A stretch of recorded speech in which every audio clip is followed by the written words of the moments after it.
주님께서 여러분과 함께 마르코가 전한 거룩한 복음입니다.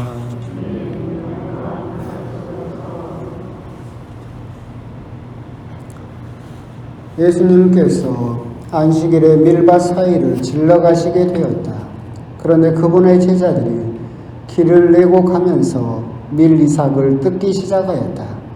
바리사이들이 예수님께 말하였다. 보십시오. 저들이 어째서 안식일에 해서는 안 되는 일을 합니까? 그러자 예수님께서 그들에게 말씀하셨다.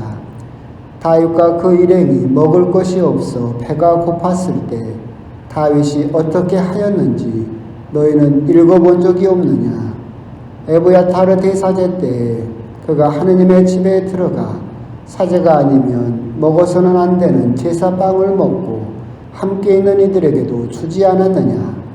이어서 그들에게 말씀하셨다. 안식일이 사람을 위하여 생긴 것이지 사람이 안식일을 위하여 생긴 것은 아니다.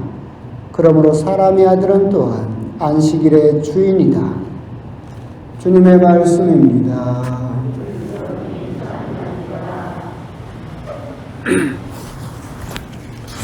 참 예수님, 거의 한 달 만이죠? 그렇죠. 오늘이 며칠입니까? 예? 19일? 19일이니까. 우리가 성탄 전에 그때부터였으니까 정말 한 달 정도 우리가 이렇게 함께 미사를 드리던 것이 멈춰졌다가 이제 한 달 만에 다시 또 미사를 드리는 것 같습니다.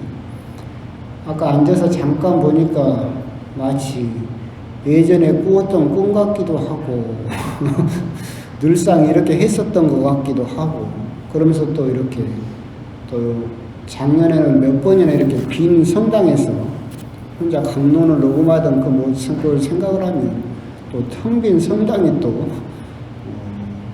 당연하듯이 그렇게 생각되던 때도 있었었고 하여튼 우여곡절 끝에 돌고 돌아서 그 사이에 참 많은 일은 있었어요. 성탄도 있었었고 새해도 왔고 뭐 서품식도 있었었고 새사제도 났었고 하여튼 큰 해가 바뀌었다는 것도 우리들에게 큰 의미일 것 같습니다. 하여튼 아까 말씀드린 바와 같이 그래도 이렇게 다시 또 모여서 미사 드릴 수 있다라고 하는 거 또 한번 잃어버리고 나니까 내가 그전에는 당연시하게 생각했던 것들이 얼마나 또 소중한 것이었던가라는 것들도 느낄 수 있는 그런 시간들이었지 않을까. 아까 성당 앞에서 잠깐 장난치려고 어떤 자매님이 들어오시니까 제가 어디 본당 신자세요? 멀리서 오셨어요? 장난을 치긴 했는데 생각을 해보니까 그분은 평생 여기 성당 신자였었고 저는 꼴랑 2년 됐는데 내가 어디 본당 신자세요? 물어보는 것도 말이 안 된다라는 그런 생각도 했는데 하여튼 그래도 그렇게 변함없이 이렇게 그래도 오늘 미사 나오신 분들은 어떤 파도가 치건 어떤 바람이 불건 진도성당 안에서 그래도 변치 않는 믿음으로 그리고 또 굳건하게 서 계시는 분들이다라고 생각을 하니까 그나마 또 다행이다라는 생각이 들고 앞으로 또 어떤 파도가 불지는 모르겠지만 여러분들이 보여주시는 그런 믿음과 신앙 안에서 또 어떤 그런 파도들도 또 다행스럽게 힘차게 또 넘어설 수 있을 것이다라는 그런 또 기대도 하게 됩니다. 하여튼 오늘 오랜만에 다시 공동체적으로 미사를 하시면서 그동안 함께하지 못했던 그런 기쁨을 만끽하시고 아직 온전히 즐기지는 못한다 하더라도 그래도 감사하는 마음으로 이 미사를 또한 함께 봉헌하셨으면 좋겠습니다. 오늘 복음은 제가 생각을 해봤을 때 참 요즘 분위기를 어떻게 보면 시사하는 미사를 다시 재개를 하면서 참 오늘 복음이 얄궂다라는 생각을 잠깐 했었어요. 그러니까 몇 번 말씀드린 바와 같이 안식일에 대해서 이야기를 하시는데 구약에서 또 모세 율법에는 수많은 율법들이 있죠. 율법들이 있는데 이 이스라엘 사람들이 바벨론으로 유배, 노예로 끌려가게 되면서 자기들의 민족의 정체성을 세우기 위해서 옛날에는 같은 민족이 모여 살고 한 왕조를 이루고 있을 때는 굳이 우리가 유대 민족이라는 것을 각성할 필요가 없었어요. 그랬는데 그때는 또 성전이 있었었죠.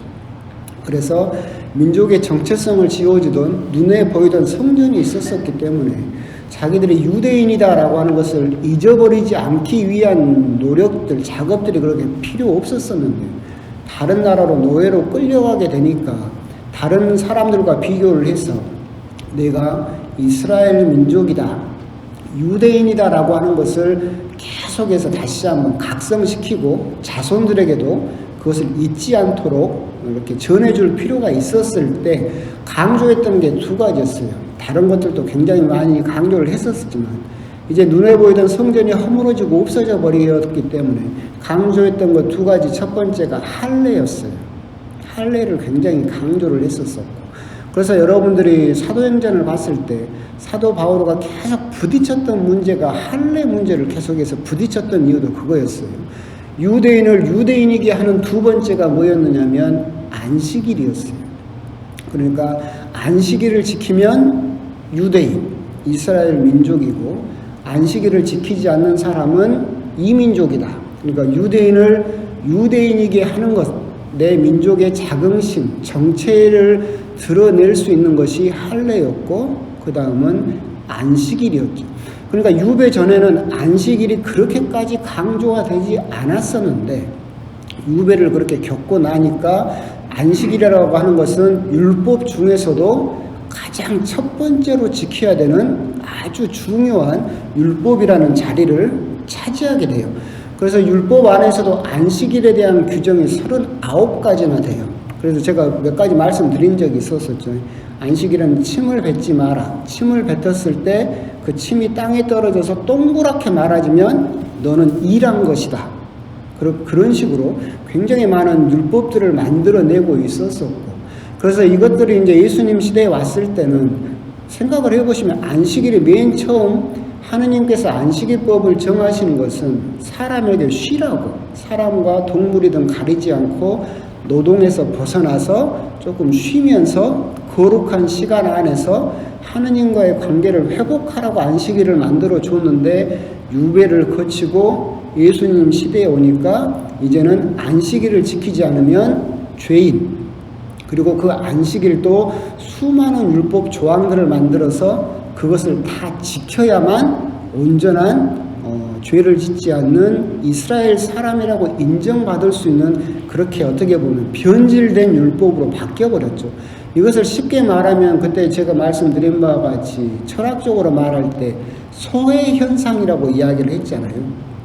우리들은 소외현상이다라고 한다면 누구를 왕따시키는 것을 소외라고 생각을 하는데, 철학적으로 소외현상은 뭐냐면 도구였던 것이 주인이 되어버리는 것을 소외현상이라고 불러요. 그러니까 우리가 어떤 것을 편리하게 하기 위해서 만들었는데 그것이 나중에 오히려 우리들의 주인이 되어버리는 것, 그것을 소외현상이라고 부르는데, 지금 우리에게 대표적인 소외현상의 증거가 뭐가 있어요? 돈은 가장 대표적인 소외현상이죠. 돈은 뭐여야 돼요? 물물교환을 쉽게 하기 위해서 만들어낸 도구일 뿐이죠. 그렇게 만들어졌었어요. 근데 지금은 어떻게 돼버렸어요? 그 돈이 오히려 우리들의 주인이 돼버렸잖아요. 이걸 소외현상이라고 부르는데, 안식일도 똑같은 거예요. 안식일도 제일 처음에는 사람을 위해서, 동물이든 사람이든 이 사람들의 인권을 위해서 만들어졌던 거였는데 도구였었죠. 편리함을 위해서, 유용함을 위해서. 그런데 이게 예수님 당시에는 거꾸로 뒤집어져서 오히려 안식일이 사람을 짓누르는 주인이 돼버렸다. 예수님께서는 이것을 다시 뒤집어 엎어서 질서를 다시 잡겠다라고 하시는 것이 예수님 안식일에 대해서 기본적으로 가지고 계신 생각이었죠. 사람의 아들이 안식일의 주인이다. 안식일은 사람을 위해서 있는 것이 아니지. 사람이 주고 안식일은 도구다. 그런데 이게 뒤집어져 있는데 이걸 다시 바로 잡겠다라고 하는 것이 예수님이 안식일을 바라보시는 근본적인 시각이다라고 하는 것이죠. 오늘 복음을 들여다보면 결국은 똑같은 이야기죠. 지자들이 밀리삭을 뜯어요. 안식일에 해서도 안 되는 추수를 한 거죠. 이게 뭔 추수입니까? 우리가 생각하는 추수는 배 가지고 진짜로 하는 게 추수인데 밀리삭을 뜯는 것도 바리사이들은 추수라고 본 거예요. 이걸 비비는 것은 뭐예요? 탈곡이죠. 그렇죠? 그래서 안식일에 해서는 안 되는 법을 두 가지나 어겨버린 거예요. 일을 했다라고요. 그래서 예수님께서 그것을 다시 바로잡으려고 하시면서 말씀을 하시는데, 물론 이제 그 과정 중에 하셨던 말씀이 다윗 사무엘 상본에 나오는 다윗 왕이 했던 이야기를 하시면서 안식일이 사람을 위하여 생긴 것이지 사람이 안식일을 위하여 생긴 것은 아니다. 즉 안식이라고 하는 다른 모든 율법 역시도 사람을 위해서, 생명을 위해서, 자선을 위해서, 이웃을 위해서는 양보돼야 된다. 율법이 주가 돼서는 안 되고 사람을, 생명을 살리기 위해서, 자선을 베풀기 위해서, 이웃을 돌보기 위해서는 율법은 다음으로 밀려나야 된다라고 하는 것을 이야기를 하고 계시죠. 이 부분에서 제가 얄궂다라고 생각하는 부분이 그런 부분이에요. 이것을 지금으로 돌리면 어떻게 될 것 같아요? 지금 코로나 상황으로 돌리면 주일은 사람을 위하여 생긴 것이지 사람이 주일을 위하여 생긴 것은 아니다. 같은 말이죠. 그죠? 이스라엘 사람들이나 구약 사람들은 안식일을 지켰지만 우리는 주일을 지키고 있기 때문에 코로나로 인해서 우리가 주일을 지키지 못하는 상황이 연달아 3번씩이나 계속 반복이 되면서 이번에는 한 달 가까이나 그런 상황이 지속되어 버렸죠.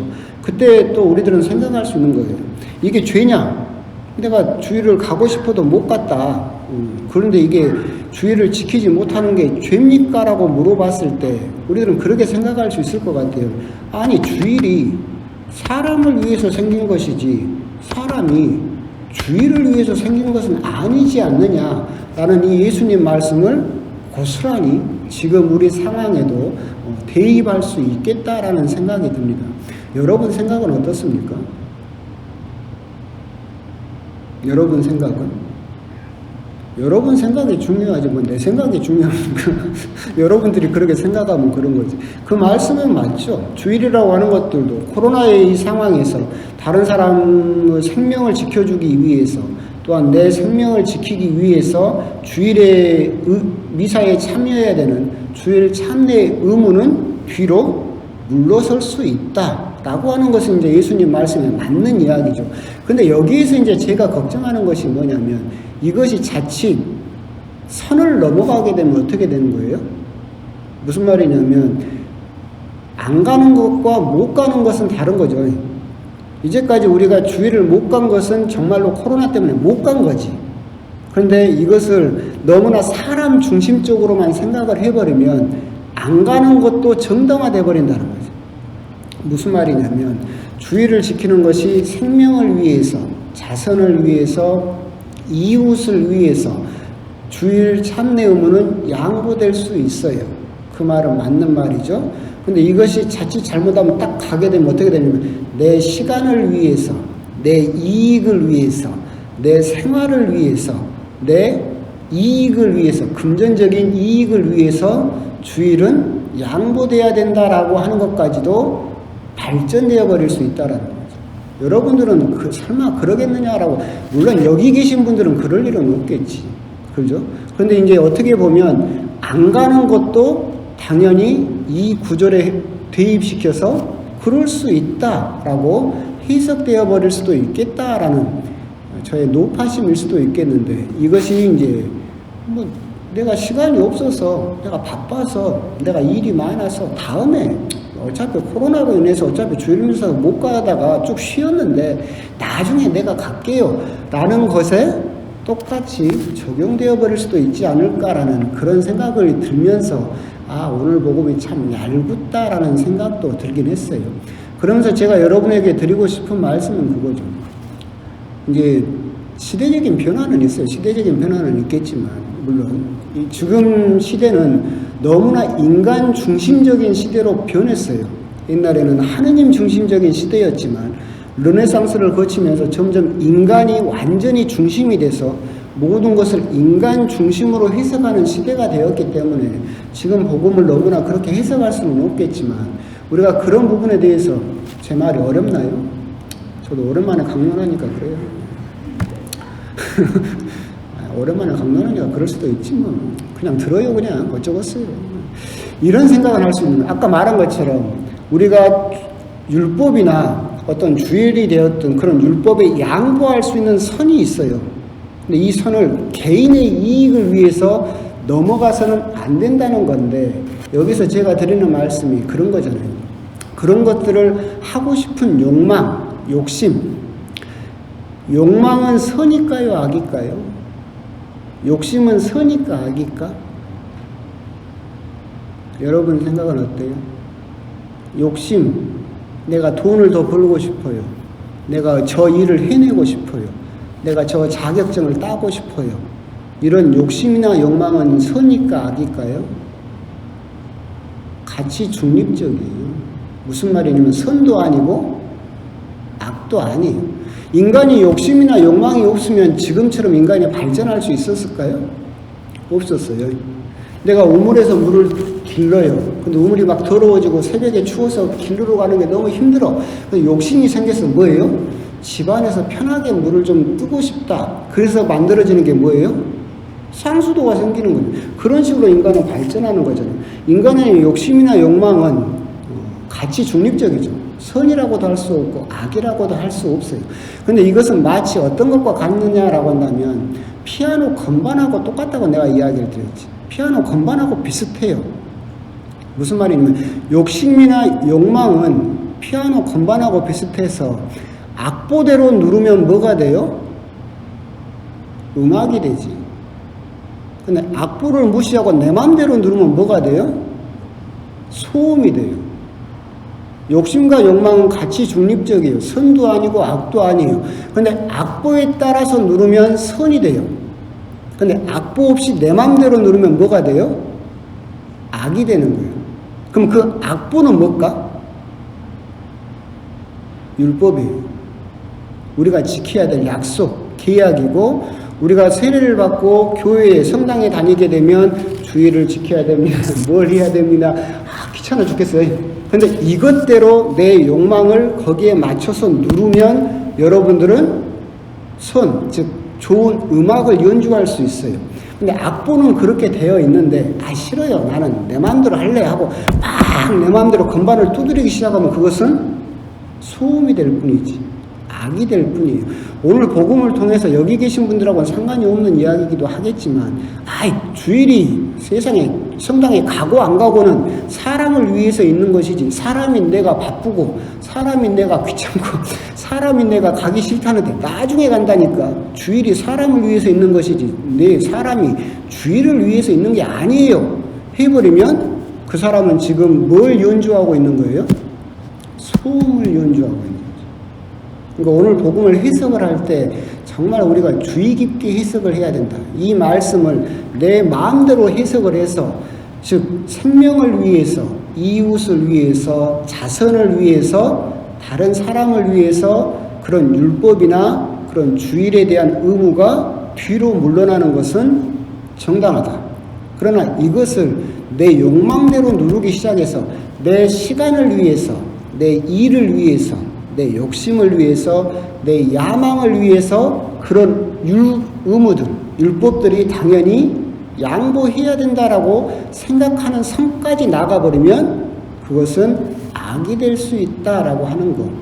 그런 부분은 이제 아울러서 생각을 해보셨으면 좋겠고, 그래서 그런 부분을 제가 오늘 복음을 묵상하면서 얄궂다. 어떤 사람들은 자기 생각대로 오늘 복음을 그런 식으로도 해석을 해버릴 수가 있겠구나라는 부분에서 높아심에 드렸던 말씀이고, 여기 앉아 계셨던 분들은 그런 생각을 하실 일은 없겠죠. 그런 부분은 또 생각을 하시고, 오늘 오늘 강론이 길었던 이유는 뭐냐면, 저 신부가 오랜만에 사람 만나니까 좋아서 저렇게 말이 길어졌는갑다라고 그렇게 생각을 하시면 되겠습니다. 아멘.